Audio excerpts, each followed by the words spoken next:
Hello dear students, as usual I am Navneel God from Tagore School Parbatsar and we are studying our science book of class 7th in this video। हम लोग study कर रहे हैं हमारी science की book 7th class के लिए इस वीडियो में। And as you know we are studying the second lesson in these days. इन दिनों हम लोग स्टडी कर रहे हैं हमारा second lesson which name is nutrition in animals, जिसका नाम है जानवरों में पोषण। न्यूट्रिशन इन एनिमल्स के बारे में हम लोग स्टडी कर रहे हैं।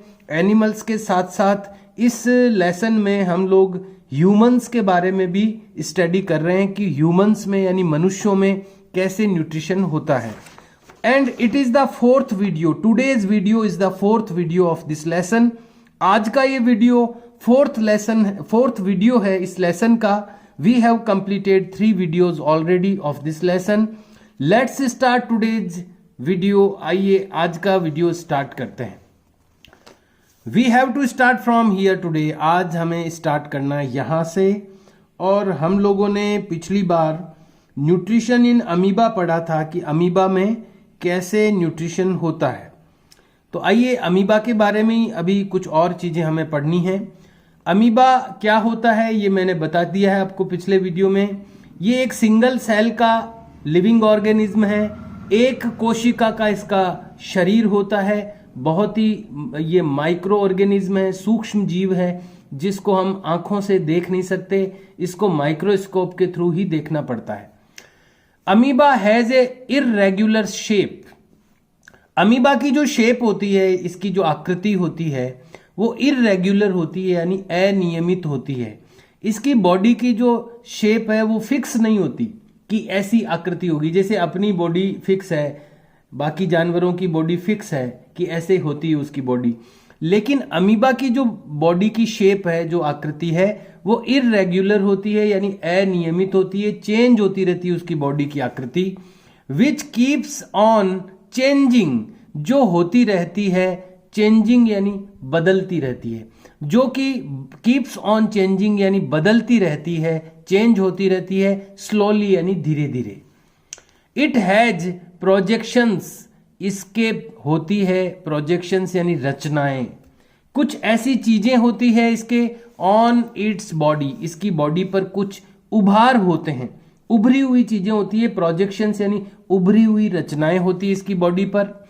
These are called pseudopodia. P आगे लगा हुआ है लेकिन इसका उच्चारण नहीं होगा। Pseudopodia, इसकी बॉडी पर जो ये इस तरह की रचनाएं होती है, प्रोजेक्शंस होते हैं, उनको स्यूडोपोडिया कहते हैं। हम लोग पढ़ चुके हैं इसके विषय में कि कैसे वो अपनी स्यूडोपोडिया के थ्रू किसी भी फूड मटेरियल को, फूड पार्टिकल को वो सराउंडेड कर लेता है, घेर लेता है। ये बात हम लोग पढ़ चुके हैं इसी लेसन में। तो इसके अंदर कुछ ऐसे प्रोजेक्शंस होते हैं, कुछ रचनाएं होती है जिनको स्यूडोपोडिया कहते हैं। और फॉल्स फीट या आभासी पैर भी उनको कह सकते हैं। ओरिजिनल पैर तो नहीं होते इसके, लेकिन फॉल्स फीट वो कह सकते हैं स्यूडोपोडिया को।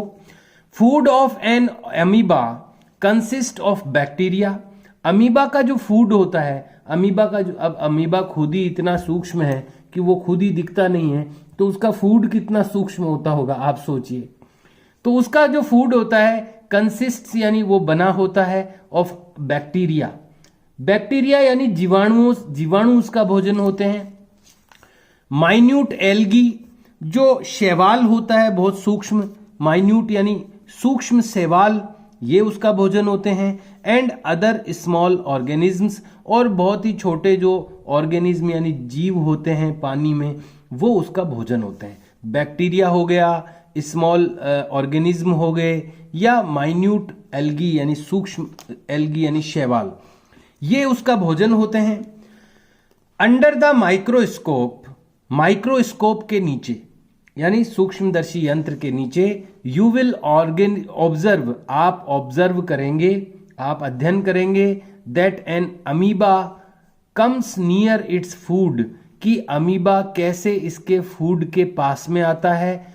फिगर 2.1, फिगर 2.1 में ये दिखाया गया है। देखिए मैं आपको दिखाना चाहूंगा, ये है फिगर 2.1 जिसमें ये इसका फूड पार्टिकल है।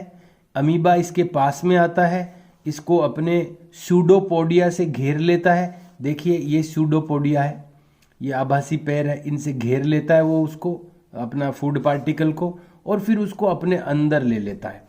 तो ये 2.1 फिगर है, इसमें ये चीजें दिखाई गई है जो कि हम पहले ही पढ़ चुके हैं। तो आपको फिगर 2.1 में ये दिखेगा कि कैसे वो अपने फूड के नियर यानी नजदीक आता है। द फूड इज टेकन, भोजन लिया जाता है, in form any place, from any place of its body. इसकी जो बॉडी है उसके किसी भी हिस्से से भोजन को अंदर लिया जाता है, यानी इसके अंदर कोई मुंह तो होता नहीं है फिक्स, कहीं से भी इसके सूडोपोडिया निकलेंगे और उस फूड पार्टिकल को घेर लेंगे और अंदर ले लेंगे बॉडी में। तो ये कहीं से भी भोजन, इसका जो अंदर लेने की क्रिया है, ये इसकी बॉडी में कहीं से भी हो सकती है, फिक्स इसका कोई मुंह नहीं है। इट्स बॉडी एनी प्लेस, यानी किसी भी जगह से, ऑफ इट्स बॉडी, इसकी बॉडी से, bye means of projection structure. इसके जो प्रोजेक्शन स्ट्रक्चर होते हैं, यानी कि इसकी जो उभरी हुई संरचनाएं होती है, उसकी मीन्स यानी उसके साधनों के द्वारा, मीन्स ऑफ जैसे ट्रांसपोर्टेशन होते हैं, यातायात के साधन, मीन्स ऑफ कम्युनिकेशन होते हैं, संचार के साधन। तो मीन्स का मतलब होता है साधन। तो इसके जो प्रोजेक्टिंग स्ट्रक्चर होती है, जो उभरी हुई संरचनाएं होती है, उसके जो साधन होते हैं, उसके थ्रू बॉडी में कहीं भी किसी भी जगह से भोजन को इसमें अंदर लिया जा सकता है। सून यानी जल्दी ही, द सूडोपोडिया, जल्दी, ये पहले पास में आता है भोजन के, फिर जल्दी ही सूडोपोडिया सराउंड द फूड। वो जो सूडोपोडिया होते हैं, इसके पैर जो होते हैं, आभासी फॉल्स फीट जो होते हैं, वो सराउंड यानी घेर लेते हैं द फूड यानी भोजन को। द फूड पार्टिकल, भोजन का जो कण होते हैं भोजन के, with A drop of water, जो पानी की एक बूंद के साथ में होते हैं, फॉर्म्स यानी वो बनाते हैं। जो भोजन का कण होता है जिसको ये अपनी बॉडी के अंदर लेता है, और पानी की एक बूंद भी उसके साथ में होती है, ये बनाते हैं दोनों मिलकर के ए फूड वैक्यूल, एक भोजन की रिक्तिका बनाते हैं। बुलबुला देखा होगा अपने पानी का, ऐसा एक पानी की बूंद के अंदर वो भोजन का कण होता है, और उसको ये अंदर लेता, अपनी बॉडी में ले लेता है। तो वो जो बनता है पानी की बूंद के अंदर, जो पार्टिकल होता है फूड का, वो दोनों मिलकर के पानी की बूंद यानी ड्रॉप और वो फूड पार्टिकल दोनों मिलकर के फूड ये वैक्यूल बनाते हैं। वैक्यूल यानी रिक्तिका, हिंदी में इसको रिक्तिका कहते हैं। वैक्यूल यानी खाली जगह। अब ये रिक्तिका बन गई, वैक्यूल बन गई इसकी बॉडी में, जिसके अंदर फूड पार्टिकल है। With in the body, body के अंदर डाइजेस्टिव जूसेज, ये जो पाचक रस होते हैं, अब पचाएगा कौन? बॉडी के अंदर तो ले लिया फूड पार्टिकल को, लेकिन उसको डाइजेस्ट कौन करेगा, उसको पाचन कौन करेगा? तो वो करते हैं डाइजेस्टिव जूसेज, जिसको एंजाइम कहते हैं। With in the body, body के अंदर डाइजेस्टिव जूसेज यानी पाचक रस, जिसको एंजाइम्स भी कहते हैं, आर प्रोड्यूस्ड, ये प्रोड्यूस किए जाते हैं, ये उत्पादित किए जाते हैं। उसकी बॉडी में कुछ डाइजेस्टिव जूस निकलते हैं, एंजाइम निकलते हैं, विच हेल्प, जो कि मदद करते हैं, इन द डाइजेशन, पाचन में, डाइजेशन में वो मदद करते हैं, ऑफ इंजेस्टेड फूड, अंदर ग्रहण किए हुए फूड को। In the food vacuole, food की जो वैक्यूल बनी है, जो रिक्तिका बनी है, उसके अंदर जो इंजेस्टेड फूड है, जो अंतर्ग्रहित किया हुआ फूड है, उसके डाइजेशन में ये जो एंजाइम्स होते हैं, जो ये डाइजेस्टिव जूस होते हैं, ये मदद करते हैं। द डाइजेस्टेड फूड, अब ये उन एंजाइम की मदद से इनका डाइजेशन हो गया, जैसे उस फूड का। द डाइजेस्टेड फूड, अब ये जो डाइजेस्ट होया हुआ फूड है, जो पाचन किया हुआ जो भोजन है इसका, इज देन एब्जॉर्ब्ड, अब ये जो पचा हुआ भोजन है ये एब्जॉर्ब किया जाता है, अवशोषित किया जाता है इनटू द साइटोप्लाज्म। इसकी बॉडी के अंदर जो द्रव भरा रहता है, लिक्विड होता है, जिसको साइटोप्लाज्म कहते हैं, वही ले दे के वही साइटोप्लाज्म इसकी बॉडी है। तो उस साइटोप्लाज्म के अंदर इसके जो उस भोजन के पचे हुए भोजन में से जो न्यूट्रिएंट्स होंगे वो साइटोप्लाज्म एब्जॉर्ब कर लेता है, अवशोषित कर लेता है। And the amoeba grows in size. और जब पोषक तत्व आ जाते हैं उसकी बॉडी में, साइटोप्लाज्म में, तो वो साइज में ग्रो करता है, यानी आकार में बढ़ता है। जब उसको अच्छा वो न्यूट्रिएंट मिलते हैं उसको बॉडी में, साइटोप्लाज्म में अमीबा को, तो वो साइज में ग्रो करता है, वृद्धि करता है, उस साइज बढ़ती है उसकी। After the amoeba reaches a critical point, और फिर वो मोटा होता जाता है धीरे धीरे, और जब वो एक क्रिटिकल साइज में पहुंच जाता है, एक संकटपूर्ण साइज में, कोई भी जैसे गुब्बारा है, गुब्बारे को आप फुलाते जाओ, तो एक उसकी ऐसी पोजीशन आएगी कि वो क्रिटिकल पॉइंट में आ जाएगा, एक संकट की स्थिति में आ जाएगा, और फिर वो ब्लास्ट हो जाएगा, फट जाएगा वो गुब्बारा। ऐसे ही इसकी बॉडी भी धीरे धीरे बढ़ती जाती है अमीबा की, और एक क्रिटिकल साइज में वो पहुंच जाती है, एक संकटपूर्ण उसकी साइज यानी आकार में पहुंच जाती है उसकी बॉडी। और फिर क्या होता है, इट डिवाइड्स इनटू टू, ये विभक्त हो जाता है, बंट जाता है दो भागों में। ये डिवाइड हो जाता है दो भागों में, डॉटर सेल्स, दो पुत्री कोशिकाओं में बदल जाता है। अमीबा जो है खा खा के इसकी साइज मोटी होती जाती है, और ये फिर डिवाइड हो जाता है एक क्रिटिकल साइज में पहुंचने के बाद में इसकी डॉटर सेल्स बन जाती है, एक के दो अमीबा बन जाते हैं, पुत्री कोशिकाएं बन जाती है। तो एक अमीबा के दो अमीबा बन जाते हैं डिवाइड होकर के, और दोनों एकदम सेपरेट अमीबा की तरह रहने लग जाते हैं। फिर यही तरीका है इनमें जनन का, इनमें रिप्रोडक्शन का भी यही तरीका है, बच्चे पैदा करने का यही तरीका है। और फिर दोनों अलग अलग डॉटर सेल बन जाती है, पुत्री कोशिकाएं, और दोनों अलग अलग सेपरेट हो जाते हैं।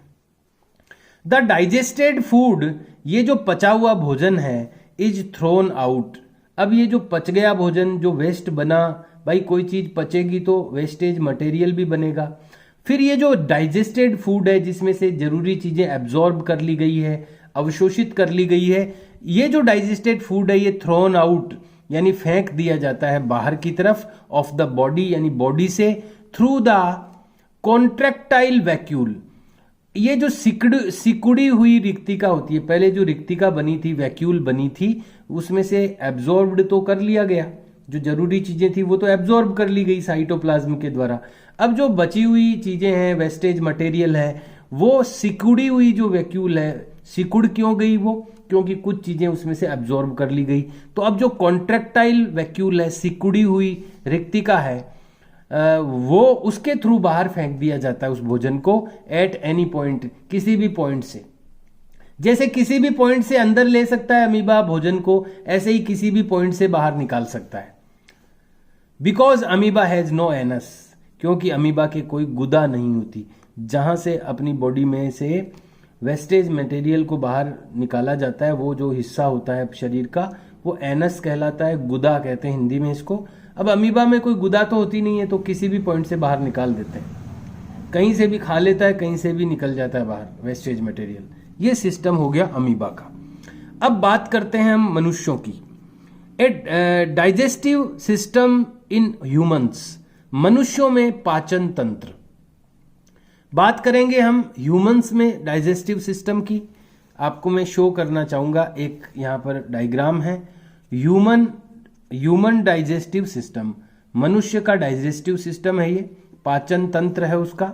देख पा रहे हैं आप, सबसे पहले मुंह से शुरू होता है पाचन, भोजन अपन पहले मुंह में रखते हैं, माउथ से स्टार्ट होता है पाचन, दांतों से हम उसको चबाते हैं, छोटा करते हैं, वहां उसमें लार मिल जाती है, लस्सी का ये ग्लैंड्स, सलीवा मिल जाती है, उसमें लार मिल जाती है, वो लार से वो चिकना हो जाता है और छोटा हो जाता है दांतों से टूटने के कारण। फिर वो चिकना भोजन इस नली में से, जिसको ओसोफेगस कहते हैं, आहार नली हिंदी में कहते हैं इसको, इंग्लिश में ओसोफेगस कहते हैं, ये इससे नीचे आता है, और ये आता कहाँ है, ये स्टोमक में आ जाता है, यानी पेट में आ जाता है, जिसको आमाशय कहते हैं अपन। फिर उसके बाद पैनक्रियाज होता है, यकृत जो कि जूस निकालता है डाइजेस्टिव, और ये लीवर भी कुछ जूस निकालता है। तो यहाँ स्टोमक में, यहाँ पर इसका पाचन होता है भोजन का। और यहाँ पर एक गाल ब्लैडर भी होता है, ये भी कुछ जूस निकालता है। तो ये तीन चीजें पाचन में हेल्प करती है, लीवर, गाल ब्लैडर और पैनक्रियाज। और होता कहाँ है, स्टोमक में, ये नली आई स्टोमक में, भोजन आ गया स्टोमक में, ये तीनों कुछ जूस सिक्रेट करेंगे यानी स्रावित करेंगे, डाइजेस्टिव जूस, और यहाँ इसका पाचन हो जाएगा। पचा हुआ उस पोजीशन में सिंपल सब्सटेंसेज में वो कन्वर्ट हो जाएगा।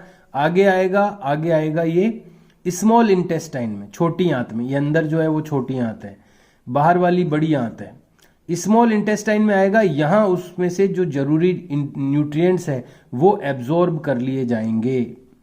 उस भोजन में, पचे हुए भोजन में जो न्यूट्रिएंट्स हैं, जो पोषक तत्व हैं, वो स्मॉल इंटेस्टाइन, ये स्मॉल इंटेस्टाइन जिसको हिंदी में छोटी आंत कहते हैं, उसमें एब्जॉर्ब कर लिए जाएंगे। फिर जो बचा हुआ माल है वो तो बेकार है, क्योंकि जरूरी चीजें तो अवशोषित कर ली गई है।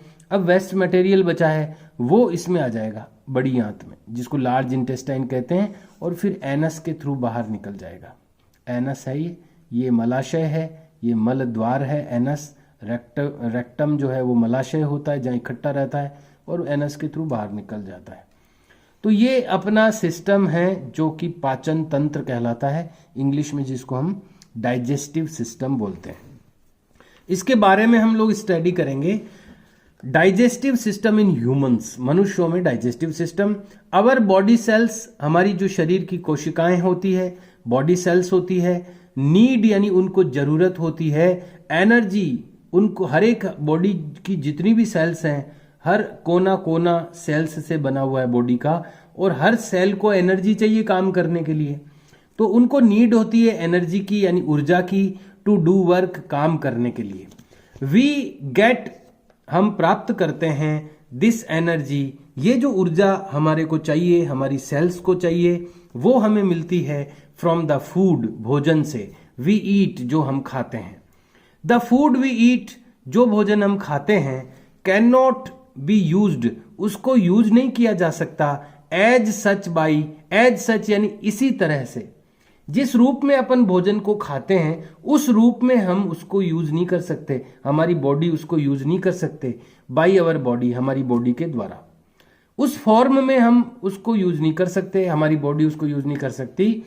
इट इज कन्वर्टेड, ये बदला जाता है, इसको बदला जाता है, इसको कन्वर्ट किया जाता है इनटू ए सिंपलर फॉर्म, एक सरल रूप में इसको बदला जाता है इस भोजन को जो हम खाते हैं।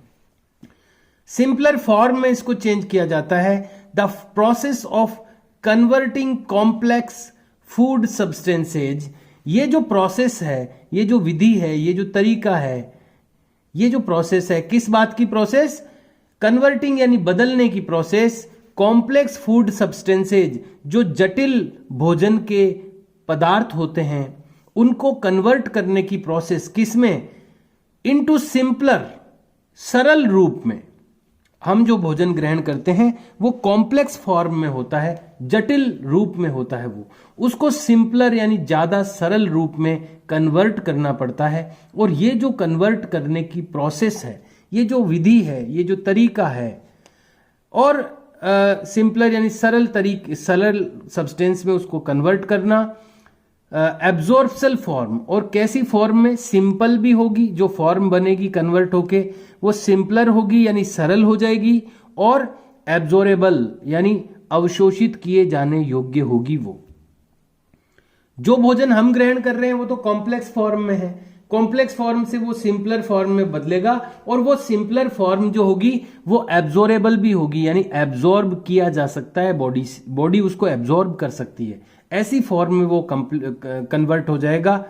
एब्जॉर्बेबल फॉर्म में वो कन्वर्ट हो जाएगा।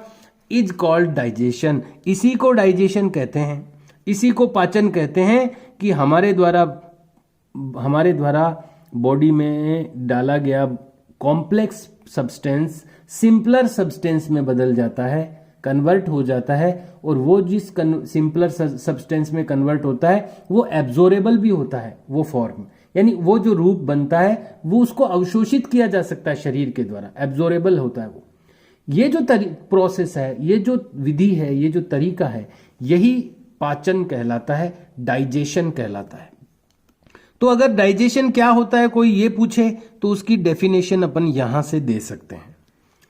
The simpler and soluble molecules, सरल और घुलनशील अणु, सिंपलर यानी ज्यादा सरल और सोल्यूबल यानी घुलने वाला, जो चीज किसी में घुल जाती है वो सोल्यूबल कहलाती है। तो सरल और सोल्यूबल मॉलिक्यूल्स यानी घुलनशील अणु आर देन, और उसके बाद में absorbed by the body cells. ये जो बदल जाता है अपना भोजन सरल रूप में और एब्जॉर्बेबल फॉर्म में, जो कि घुलनशील होता है, जो कि सोल्यूबल फॉर्म में बदल जाता है, अब उसको अपनी बॉडी की सेल्स एब्जॉर्ब कर लेती है, एब्जॉर्ब कर सकती है। अब वो उस रूप में आ जाता है जिस रूप में वो एब्जॉर्ब कर सकती है। तो इस रूप में वो बॉडी सेल्स के द्वारा एब्जॉर्ब किया जा सकता है। द अनएब्जॉर्ब्ड पोर्शन, अब जो ऐसा पोर्शन बच जाता है उस भोजन का जिसको अवशोषित नहीं कर पाती हमारी बॉडी की सेल्स, जो अनएब्जॉर्प्शन होता है, जो अनएब्जॉर्ब्ड पोर्शन होता है, जो अवशोषित नहीं किया गया पोर्शन यानी भाग होता है उस भोजन का, of the food is thrown out, उसको फेंक दिया जाता है बाहर, ऑफ द बॉडी, शरीर के बाहर, एज फेसेज, फेसेज के रूप में, या हिंदी में हम उसको मल कहते हैं, मल के रूप में उसको बाहर निकाल दिया जाता है। फेसेज भी कहते हैं मल को, स्टूल भी कहते हैं। ये स्टूल कहते हैं चाहे फेसेज कहते हैं, दोनों ही हिंदी में इसका मतलब होता है मल, जो हमारी बॉडी में जो भोजन अवशोषित नहीं किया जा सकता, जो ऐसा भोजन, जैसे काम की चीजें तो अवशोषित कर ली जाती है बॉडी के द्वारा, एब्जॉर्ब कर ली जाती है, लेकिन कुछ चीजें भोजन में ऐसी भी होती है जो काम की नहीं होती अपनी बॉडी के, जो जिसको अनडाइजेस्टेड भी कहते हैं कई बार, जिसको अनएब्जॉर्ब्ड कहा गया है यहाँ पर। वो जो भोजन होता है वो स्टूल के रूप में या फैसेज की फॉर्म में वो थ्रोन आउट कर दिया जाता है, शरीर से बाहर फेंक दिया जाता है। द प्रोसेस ऑफ डाइजेशन, ये जो डाइजेशन का प्रोसेस है, ये जो पाचन की प्रक्रिया है, स्टार्ट्स यानी शुरू होती है इन द माउथ, मुंह में शुरू होती है। मैंने आपको बताया था कि जो पाचन की प्रक्रिया है वो हमारे मुंह से स्टार्ट हो जाती है। जैसे ही अपन भोजन मुंह में रखते हैं पाचन शुरू हो जाता है, दांत उसको चबाने लगते हैं और लार उसमें मिक्स होने लगती है, सलीवा। तो ये पाचन की प्रक्रिया, जो डाइजेशन की प्रोसेस है, ये स्टार्ट हो जाती है माउथ से। फ्रॉम द माउथ, माउथ से यानी मुंह से, द फूड पासेज, भोजन गुजरता है through a pipe, through a food canal. भोजन मुंह के बाद में कहा जाता है एक कैनाल में, कैनाल यानी होती है नली। भोजन मुंह में जब उसके टुकड़े हो जाते हैं छोटे छोटे और उसमें लसी ये मिल जाती है, उसमें लार, उसमें सलीवा मिल जाती है, सलीवा यानी लार मिल जाती है। फिर वो जाता है, वो गुजरता है, पास होता है एक फूड कैनाल में से, भोजन नली में से। इसको ब्रैकेट में लिखा हुआ है कॉल्ड एलिमेंट्री कैनाल। इसके 2-3 नाम है इसके, इस नली के। इसको फूड कैनाल भी कह सकते हैं, इसको एलिमेंट्री कैनाल भी कह सकते हैं, और इसको डाइजेस्टिव ट्रैक्ट भी कह सकते हैं। ट्रैक्ट मतलब पथ या रास्ता, पाचन पथ, पाचन पथ कह सकते हैं। कई नाम है इसके। ओसोफेगस भी लिखा हुआ है यहाँ पर, 3-4 नाम हो गए इसके नली के। ओसोफेगस है, इसको फूड कैनाल कहा गया है, इसको एलिमेंट्री कैनाल कहा गया है, इसको डाइजेस्टिव ट्रैक्ट भी कहा गया है। तो वहां से ये भोजन गुजरता है। एलिमेंट्री कैनाल, ये जो कैनाल जिसकी बात हम कर रहे हैं, alimentary canal is a long, alimentary canal ये जो नली है वो एक लंबी, मस्क्यूलर यानी मांसल, मांस से बनी हुई, एंड कोइल्ड ट्यूब, और घूमी हुई। कोइल क्या होती है? कुंडली की तरह घूमी हुई ट्यूब होती है, ये एक तरह की नली होती है ये। It starts at the mouth, ये शुरू होती है नली मुंह से, एंड एंड्स एट अनस, और अंत कहाँ होता है इसका? यहाँ, यानी यहां से लेकर के ये चलती रहती है, चलती रहती है, चलती रहती है, और यहां पे खत्म होती है।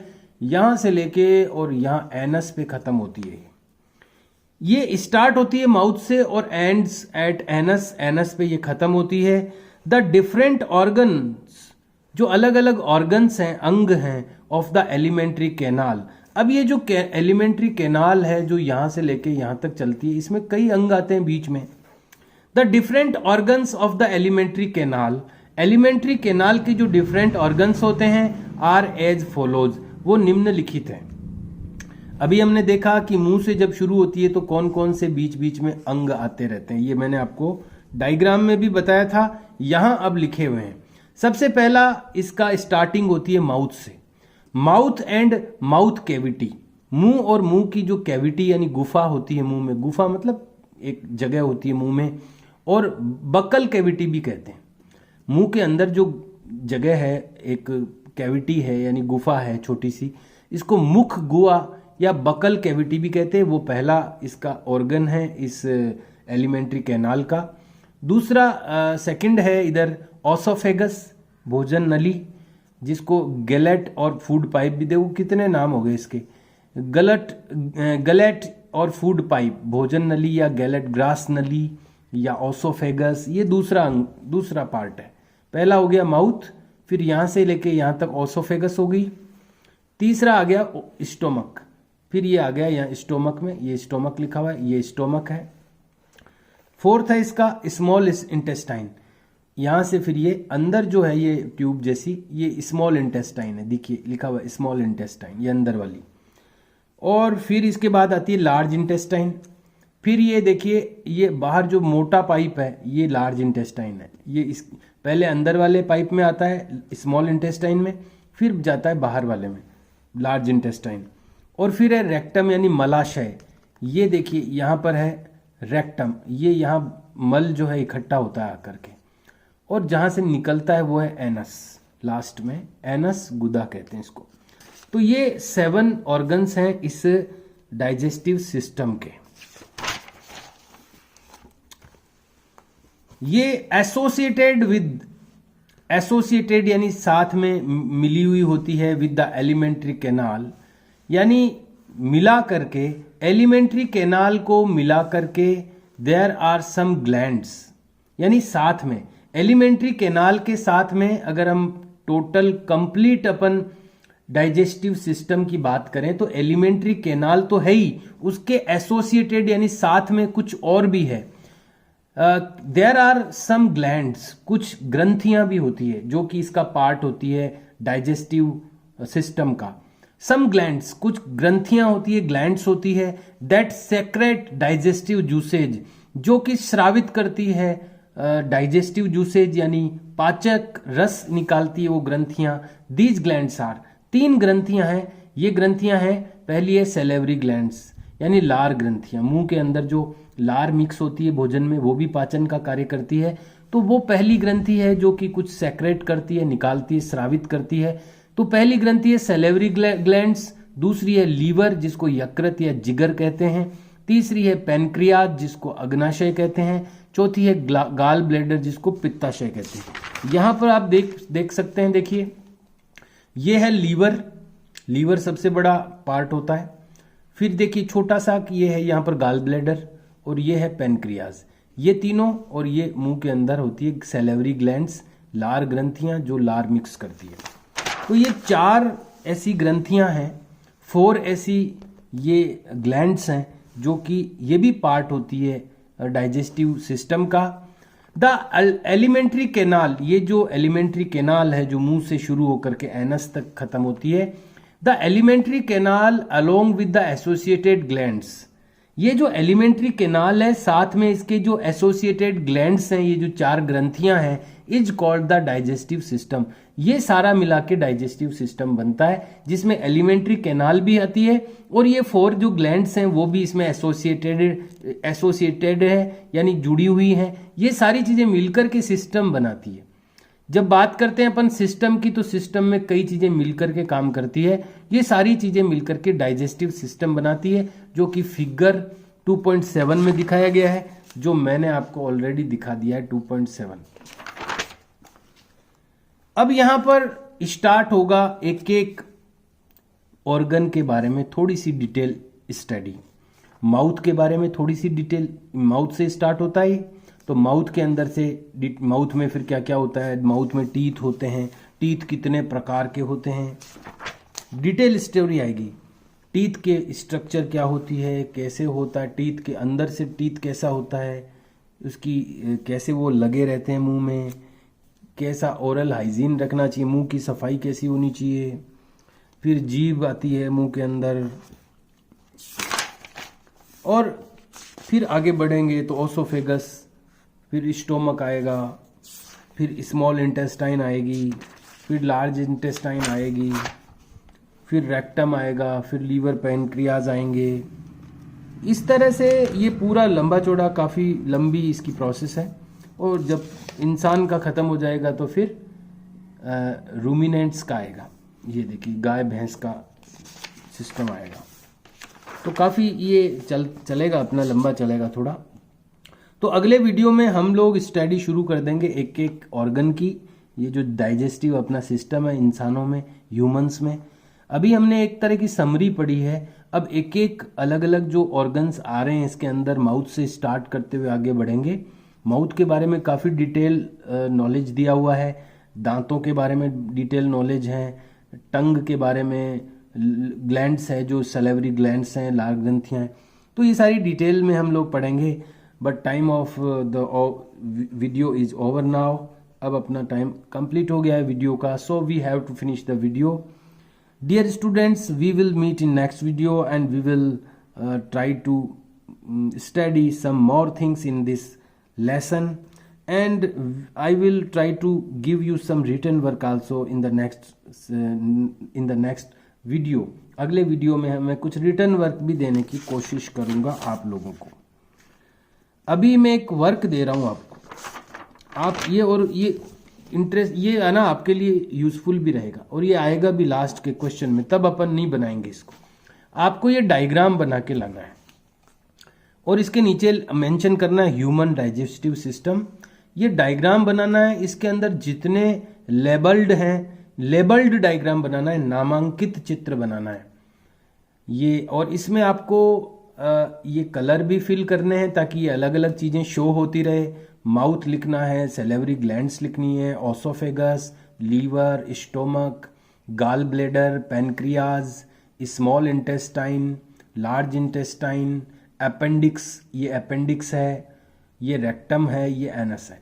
ये सारी चीज़ें आपको शो करनी है और ये डायग्राम बनाना है, नीचे शो करना है ह्यूमन डाइजेस्टिव सिस्टम। तो ये आपको रिटर्न वर्क करना है, फुल पेज में बनाना है, छोटा सा डायग्राम नहीं बनाना, फुल पेज में बड़ा डायग्राम बनाना है। Okay dear students, we will meet in now next video. See you and bye.